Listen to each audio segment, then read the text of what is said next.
Welcome to another installment of a CARES racial disparity analysis. Today we'll be looking at returns to homelessness. Once again, we'll be looking at the same data set inside HCX2 under the Stella P module, which is a LSA data set from the previous fiscal year. Let's begin. Today's agenda, we'll actually look at two different metrics. First, we'll look at percentage of total returns. Then we'll also look at the percentage of returns by demographic group. The formulas are slightly different for this, and we'll actually see two completely different outcomes. And each one of the processes, we go over the methodology, the hypothesis, the data, and our findings, and we come back together for a final conclusion. So begin with our first metric, percent of total returns. This is the methodology of metrics. Once again, we collected the data from Stella P, and this time we calculated the percent of total returns to homelessness variable. And that is the total number of households who returned to homelessness in that race or ethnicity group for that COC, divided by the total number of returns in that COC. We're not looking at based on how many people who left the system and came back. We're only looking at people who returned in this equation. So the hypothesis, since before we saw there was racial disparity that brings Black or African Americans into homelessness, again, about 4 times on average, more representation in the homeless system compared to the census population, we're going to make the assumption here, again, this is a hypothesis, that Black or African Americans households will make up the greatest percentage of all returns to homelessness, which is another indication we're assuming there's racial disparity for folks who return to homelessness. Let's take a look at the data. So in each one of these graphs, we're going to go over, they all basically show the same thing, and we're just going to focus on this one. You're welcome to slow this down at any time you like and look at the other graphs here, but they all basically paint the same picture no matter what. So what we see here is for the report period, folks who left the homeless system 1 to 12 months before the report period. We also have folks who left 1 to 2 years before the report period, and we have folks who have left in the first 6 months of the report period. Since this is in the middle, that's why we're looking at this one. It's the nice middle point between them both. So what we see here is of all total returns, Black or African Americans make up 63% in New York 503.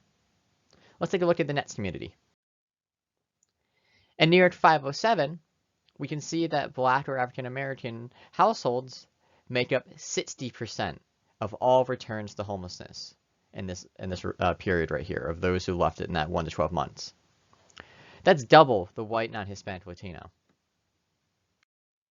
Looking at New York 512, we can see that it's a lot more in line of what you would hope to see, but it's relatively still bad because, again, we know that none of these continuums of care have a Black or African American population higher than 15%.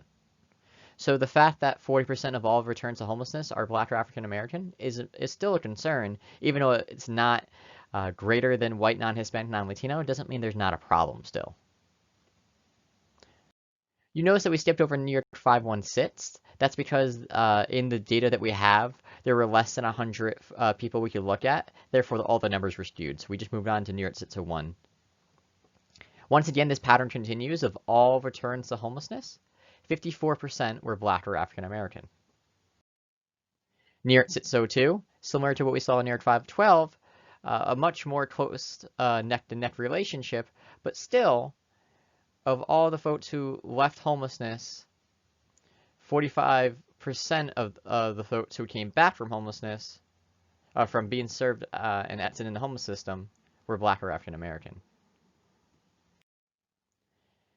Here we see New York 608, and we see a different picture. Still, there could be a raise for concern here, because 20% is still above the population proportion, but this looks a lot more in line what we would hope to see for returns to homelessness. You would be majority of the population that would be out there. So let's take a look at our findings. Except for New York 516 and New York 608, Black or African American households make up the greatest percentage of all returns to homelessness. So it seems like our hypothesis was right. But before we confirm or deny that, let's take a look at the other metric to just get a perspective on where we're at. Now in this second procedure, we're going to look at the methodology metrics once again. You can see they're a very similar process, but the only difference is the formula used. We collected the data from Stella P and HGX2 based on the LSA data, and then we calculated a different variable, the percent of returns by demographic. And that is dividing the number of returns in each race or ethnicity group in that COC divided by the total households that left homelessness in that COC. So we're not looking at returns to returns, we're looking at returns to divided by total number of households. So the picture should be completely different than what we just saw. So the hypothesis here is Black or African American households will have the highest percentage of returns by demographic group. But let's see if this hypothesis holds true. It's basically the same hypothesis we had in the other one, with just a minor language shift. So we'll see if the data will uphold this hypothesis. Now that we understand the metrics and methodology, we're going to look at our first data visualization. But before I start with what we see on the graph here, I'm just going to quickly explain why we have one graph instead of 3 graphs. So what I did was for the 3 report periods, the first 6 months of the report period, 1 to 12 months before the report period, and 13 to 24 months before the report period, I added up the total number of households that exited the homeless system, and then I added up the total number of households that returned to the homeless system across those 3, based on each demographic group. And this is what we have. So in this New York 503, we can see the N right here. There are around 1,448 households that left the homeless system in the LSA data. There were also 2,728 households that were Black or African American that left homelessness. However, when you look at the percentages here, they all look relatively the same. Everyone's in the same ballpark regardless of how many households there were. So when you actually multiply this out, Black or African Americans, that's around 492 people who returned to homelessness. Versus white, non-Hispanic, non-Latinos, you have around 247 people who returned to homelessness. So when you think about the individual count of people, it's concerning and scary. But when you look at the proportion based on everyone else, everything looks relatively good. The same pattern continues here for New York 507. You can see that the lowest number is for our 17 households. So 17 times 0.06 is 1 person. So 1 person returned to homelessness out of 17. So you can see why that percentage is so different. And again, with 22 households, also very different. For our white, Hispanic, Latino, again, in my previous presentation, I talked about if we broke out Black, Hispanic, Latino, I wonder if there would be a difference in or of increase. But we don't have that data today. So we'll move on to the next community.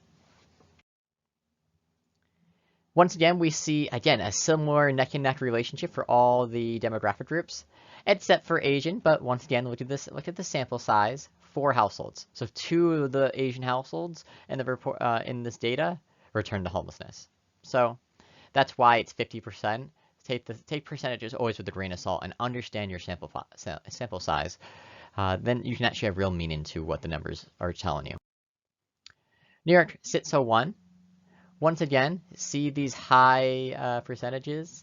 Just you can feel free to basically ignore these, even though it is a data point. When anything is under 30, when you look at sample sizes, it's really not statistically significant. So the only one we can really look at is multiple races, but compared to the other groups, it's really small. So we can basically ignore it and really just focus on the bottom 3. And once again, we can see neck-and-neck relationship. It maybe not being that 15 to 16%. We can see 31%, which is, a dramatic difference. But that's each community has its own makeup, its own challenges, and that's not the purpose of today's presentation. But again, this neck-and-neck. So when you look at these percentages, which is what Stella P just shows you, you would think that there's no racial disparity. But what we saw in the previous metric, there were some indications of it. Near it sits 02, again, everyone is between 13 and 22%, relatively flat when you think about the range here. And again, when it's 22%, it's only 9 people. When it's 20%, it's only 5 people. So 1 out of 5 Asian consumers in the system return to homelessness. So that, again, look at your sample size to see the percentages, but when you look at Black and African Americans and white, Hispanic, Latino, or non-Hispanic, non-Latino, you can see 14% to 14%. So proportionally, within your racial demographic, based on how many households that exited, it looks like no matter what race you are, the same amount of proportion will come back into homelessness regardless.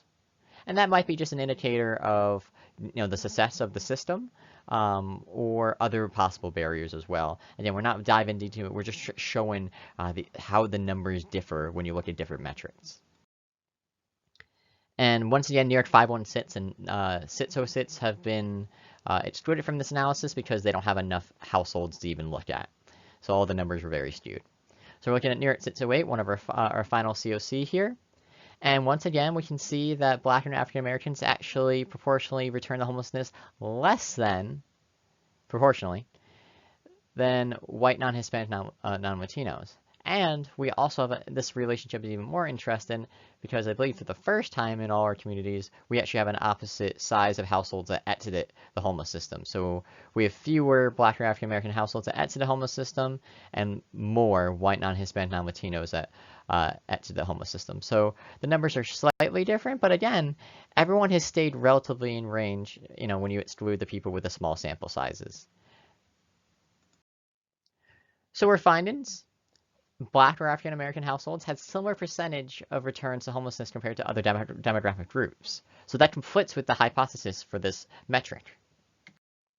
What is our final conclusion? Well, depends on your metric, right? So if you look at just the number of returns in each demographic group, divided by the number of exits in each demographic group, you can assume that there's really no indication of racial disparity. But you might want to investigate why, on average, 20% of what we've seen return to homelessness regardless of what race you are. Is that just the effectiveness of the system? I don't know. It's something for us to investigate more in the future, and that might have to start with a qualitative study first. Then, if you look at another metric, if you look at the number of returns in each demographic group divided by the total number of returns in the COC, there is an indication of racial disparity. Based on the population and those out there, there's something wrong here. So again, when you look at data, it's all about the context. Be sure to look at the percentages if you see percentages and see what they actually mean. If you're only looking at a small group of people, that is a concern. But also see how your metrics are being formulated. Are they unconsciously biased? As we hear a lot about algorithms in facial recognition, for example, the people have mistakenly incorporated bias into software or into metrics. And this could be an example of unconscious bias or accidental bias. Even though folks who programmed Stella P had good intentions for the number of returns in each demographic group divided by the number of exits in each demographic group, they didn't show the data on the right. I developed that myself. So when you dig deeper into the data, you might be able to find a different picture, and that different picture might be able to inform something that you've been wondering for a while. So I hope you enjoy this presentation. I hope it was informative. I hope it didn't confuse you too much. And please reach out to us if you have any questions. Thanks so much.